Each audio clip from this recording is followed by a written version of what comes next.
Introduction. Raj and Amar are sitting in the drawing room. Raj is reading his favorite book and Amar is doing some work. Amar, I want to ask you something. How this calculator works? How every time it gives the correct result? Okay, Raj, I will tell you. Calculator works on the combination of diodes. Diode is a semiconductor device and it can be used for on and off purpose. When the diodes arranged in a particular manner, then they give specific logical result. Okay, Amar, now I understand the basic concept of calculator. It's quite interesting and I want to know something more about it. Students, today we will study about the semiconductor electronics. Objectives. At the end of this lesson, you will be able to know about energy bands in solids, define insulators, semiconductors and metals, understand intrinsic and extrinsic semiconductor, define N-type and P-type semiconductor, understand P-N junction, describe semiconductor diode, analyze forward and reverse biased junction diode, analyze VI characteristic of PN junction diode, define rectifier, explain Zener diode, energy bands in solids. Electrons in an atom are distributed in various shells according to certain scheme and they are allowed to possess certain discrete energy values. The permissible energy values are usually shown on an energy level diagram. We consider the formation of bands for the energy level normally occupied by the valence electrons and the next level above it. The interatomic separation is supposed to decrease gradually from infinity to R naught, corresponding to equilibrium separation in a crystal. Valence band. The valence band is a band of energy levels occupied by the bond valence electrons of the atoms in the crystal. Forbidden gap. A range of energies above the valence band which electrons are not allowed to possess. Conduction band. A band of energy levels just above the forbidden gap which is occupied by conduction electrons of the crystal. These electrons are free to move about and increase their energies in electric field. Insulators, semiconductors and metals. On the basis of band theory of solids, the solids are classified as insulators, semiconductors and metals. Insulators. Valence band filled completely and conduction band is far away. A good example of this type of material is diamond. It has a forbidden gap of 6 electrovolt. All the valence electrons take part in the covalent bond formation and none is available for conduction of electricity. Semiconductors. Valence band filled completely and conduction band is close to it. An example of this type of material is silicon. It has a forbidden gap of 1.1 electrovolt. At absolute zero, it behaves like an insulator. But at room temperature, a small proportion of electrons gain enough energy from thermal vibrations of atoms so that they move to the conduction band. The conductivity of semiconductor material increases with rise in temperature. Metals. Valence band partially filled or valence and conduction band overlap each other. An example of this type of material is sodium. When an electric field is applied across a sodium crystal, electrons in the valence band can acquire small amount of energy as higher energy levels are available. The material is, therefore, a good conductor of electricity. In a good conductor, the partially filled valence band is also the conduction band. Intrinsic semiconductor. Intrinsic semiconductor are those in which impurities are not present and therefore called pure semiconductors. In these semiconductors, few crystals defect may be present. When a semiconductor is taken at 0 Kelvin, then it behaves as an insulator and conduction occurs at higher temperature due to thermal excitation of electrons from the valence band to the conduction band. For example, germanium and silicon. Let us consider silicon, which has 4 valence electrons. In order to gain stability, it has to make 4 covalent bonds. The electrons which are participating in the covalent bonds are known as valence electrons. If some energy is supplied, then covalent bonds break. Electrons will come out and move freely, resulting in the formation of vacant sites in the covalent bonds. These are known as positive charge carriers, named as holes. The number of conduction electrons will be equal to the number of vacant sites in the valence band. Extrinsic semiconductor. The extrinsic semiconductors are those in which impurities of large quantity are present. The impurities can be either of third group elements or fifth group elements. Based on the impurities present in the extrinsic semiconductors, they are classified into 2 categories. N-type semiconductors. When a pentavalent impurity is doped in a pure semiconductor crystal, then the crystal is known as N-type semiconductor. P-type semiconductor. When a trivalent impurity is doped in a pure semiconductor crystal, then the crystal is known as P-type semiconductor. N-type semiconductor. N-type semiconductors. In order for silicon crystal to conduct electricity, we need to introduce an impurity atom such as arsenic, antimony, or phosphorus into the crystalline structure. These atoms have 5 outer electrons in their outermost covalent bond to share with other atoms and are commonly called pentavalent impurities. This allows 4 of the 5 electrons to bond with its neighboring silicon atoms, leaving 1 free electron to move about when electrical voltage is applied. As each impurity atom donates 1 electron, pentavalent atoms are generally known as donors.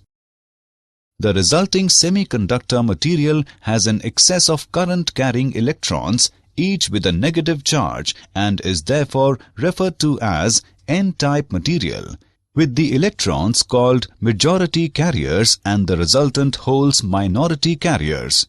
P-type semiconductor. P-type semiconductors. In P-type semiconductor, we introduce a trivalent impurity into the crystal structure, such as aluminium, boron, or indium. Only 3 valence electrons are available in the outermost covalent bond, means the 4th bond cannot be formed. It gives the semiconductor material an abundance of positively charged carriers known as holes in the structure of the crystal. As each impurity atom generates a hole, trivalent impurities are generally known as acceptors. The conduction mainly consists of positive charge carrier, results in a P-type material, and the positive holes are called majority carriers while the free electrons are called minority carriers. Example on semiconductors. Let's take an example on semiconductors. A semiconductor has equal electron-hole concentration of 6 into 10 raised to the power 8 per meter cube. On doping with a certain impurity, electron concentration increases to 8 into 10 raised to the power 12 per meter cube. Let's see the solution. As the electron concentration increases, it is an N-type semiconductor. We know that Ni square is equal to product of Ne and NH, where Ni is concentration of intrinsic carriers. NH is hole concentration and Ne is electron concentration. Therefore, NH is equal to Ni square divided by Ne. On putting the values, we get NH is equal to 4.5 into 10 raised to the power 4 per meter cube. Hence, the new hole concentration is 4.5 into 10 raised to the power 4 per meter cube. With the doping, energy gap decreases. P-N junction. If donor impurities are introduced into one side and acceptor impurities into the other side of a pure crystalline semiconducting material, a P-N junction is formed. The donor ion is indicated by a positive sign because after this impurity atom donates an electron. It becomes a positive ion. The acceptor ion is indicated by a minus sign because after this atom accepts an electron, it becomes a negative ion. Initially, there is abundance of holes in the p-type material and of electrons in the n-type material. The holes in the p region will diffuse to the right across the junction and combine with electrons in the n region. Similarly, the electrons in the n region will diffuse to the left across the junction and combine with the holes in the p region. For every such diffusion recombination event, the left side of the junction acquires a negative charge and the right side a positive charge. As a result, an electric field will appear across the junction. Since the region of the junction is depleted of mobile charges, it is called the depletion region or the space charge region. To diffuse from the n region to the p region, an electron must climb the energy hill of height eV0. Similarly, a hole must also climb an energy hill of the same height to diffuse from the p region to the n region. Semiconductor diode. A semiconductor diode is basically a p-n junction with metallic contacts provided at the ends for the application of an external voltage. It is a two-terminal device. The arrowhead corresponds to the p-type terminal of the device and points in the direction of easy current flow. It is a two-terminal electronic component with low resistance to current flow in one direction and high resistance in the other. The most common function of a diode is to allow an electric current to pass in one direction, while blocking current in the opposite direction. Forward-biased junction diode. When a diode is connected in a forward bias condition, a negative voltage is applied to the n-type material and a positive voltage is applied to the p-type material.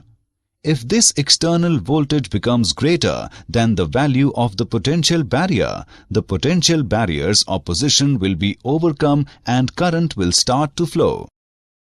Forward biasing condition represents the low resistance path through the p-n junction, allowing very large currents to flow through the diode with only a small increase in bias voltage. The actual potential difference across the junction or diode is kept constant by the action of the depletion layer. The negative voltage pushes or repels electrons towards the junction, giving them the energy crossover and combines with the holes being pushed in the opposite direction towards the junction by the positive voltage. The application of a forward biasing voltage on the junction diode results in the depletion layer becoming very thin and narrow, which represents a low impedance path through the junction, thereby allowing high currents to flow. The point at which this sudden increase in current takes place is represented on the static IV characteristics curve as the knee point. Reverse biased junction diode. When a diode is connected in a reverse bias condition, a positive voltage is applied to the n-type material and a negative voltage is applied to the p-type material. The positive voltage applied to the n-type material attracts electrons towards the positive electrode and away from the junction, while the holes in the p-type end are also attracted away from the junction towards the negative electrode. The result is that the depletion layer grows wider due to a lack of electrons and holes and presents a high impedance path, almost an insulator. Reverse bias condition represents a high resistance value of the p-n junction and partially zero current flows through the junction diode with an increase in bias voltage. However, a very small leakage current does flow through the junction, which can be measured in microamperes. Pi characteristic of p-n junction diode. In forward bias, the current first increases very slowly till the voltage across the diode crosses a certain value. After the characteristic voltage, the diode current increases exponentially, even for a very small increase in the diode bias voltage. This voltage is called the threshold voltage or knee voltage. For the diode in reverse bias, the current is very small and almost remains constant with change in bias. It is called reverse saturation current. At very high reverse bias, the current suddenly increases. This voltage is called the breakdown voltage. Rectifier. The process of conversion of alternating current into direct current is called rectification, and the circuit for this conversion is called a rectifier. The crystal diode is used as a rectifier. There are two rectifier circuits in use. Half-wave rectifier. In half-wave rectifier, either the positive or negative half of the AC wave is passed while the other half is blocked. Full-wave rectifier. A full-wave rectifier converts the whole of the input waveform to one of constant polarity at its output. Half-wave rectifier. The AC signal to be rectified is connected across the primary terminals P1 and P2 of a step-down transformer. One of the secondary terminals S1 is connected to P region of junction diode, while the other secondary terminal S2 is connected to N region with a load resistance RL in series. The output voltage is taken across the load resistance RL. The AC input voltage across secondary terminals S1 and S2 changes polarity after each half cycle. During the first half cycle of input AC voltage, the terminal S1 is positive with respect to S2. During this half cycle, the diode is forward biased and therefore the diode conducts current from A to B. During the next half cycle, the terminal S1 is negative with respect to S2. Under this condition, the diode is reverse biased and therefore it conducts no current. Hence, a potential difference across load resistance RL exists for positive half cycles and no potential difference exists during negative half cycles. And the output across load is pulsating DC. Full wave rectifier. Full wave rectifier. For full wave rectification, two junction diodes are used. It consists of two diodes, D1 and D2, whose N terminals N1 and N2 have been connected together. The AC signal to be rectified is connected across the primary terminals P1 and P2 of a power transformer. The P regions P1 and P2 of the diodes are connected to the ends S1 and S2 of the secondary of the transformer. The output taken across the load RL. The AC input voltage across secondary S1 and S2 changes polarity after each half cycle. During the first half cycle of input AC signal, the terminal S1 is positive and S2 is negative. Then, diode D1 is forward biased and diode D2 is reverse biased. Therefore, diode D1 conducts while diode D2 does not. The direction of current due to diode D1 is directed from A to B. In next half cycle, the terminal S1 is negative and S2 is positive. The diode D1 is reverse biased and diode D2 is forward biased. Therefore, diode D2 conducts while D1 does not. The direction of current due to diode D2 is from A to B.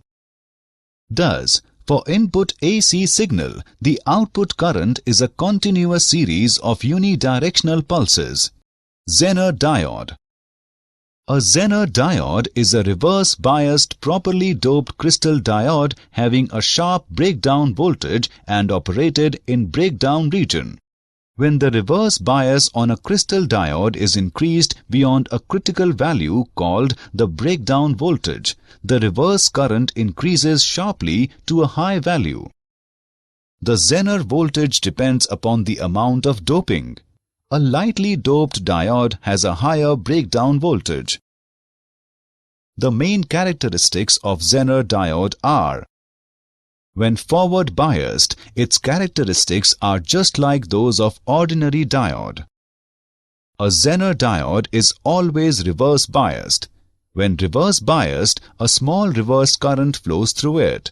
This current remains constant up to a certain critical voltage called turnover voltage, and then current increases rapidly. The reverse voltage for which the current corresponds to some point on linear portion of reverse characteristic is called the Zener voltage. Assessment. Before proceeding further, let us know how much you have learned. Drag and drop the correct option. Did you know? Some materials are classified as semi-insulators. These have electrical conductivity nearer to that of electrical insulators. An example of a common semi-insulator is gallium arsenide. Silicon is the heart of any electronic device. Today, most semiconductor chips and transistors are created with silicon. The electronic areas of a chip are those treated with traces of chemicals such as boron and phosphorus, which alter the conductivity of silicon. Summary. Let us summarize what we have learned. In a semiconductor, valence band filled completely and conduction band is close to it. The conductivity of semiconductor material increases with rise in temperature. Intrinsic semiconductors are those in which impurities are not present and therefore called pure semiconductors. In p-type semiconductor, we introduce trivalent impurity to the crystal structure, such as aluminium, boron or indium. If donor impurities are introduced into one side and acceptor impurities into the other side of a pure crystalline semiconducting material, a p-n junction is formed. A semiconductor diode is basically a p-n junction with metallic contacts provided at the ends for the application of an external voltage. The process of conversion of alternating current into direct current is called rectification, and the circuit for this conversion is called a rectifier. A Zener diode is a reverse biased properly doped crystal diode having a sharp breakdown voltage and operated in breakdown region.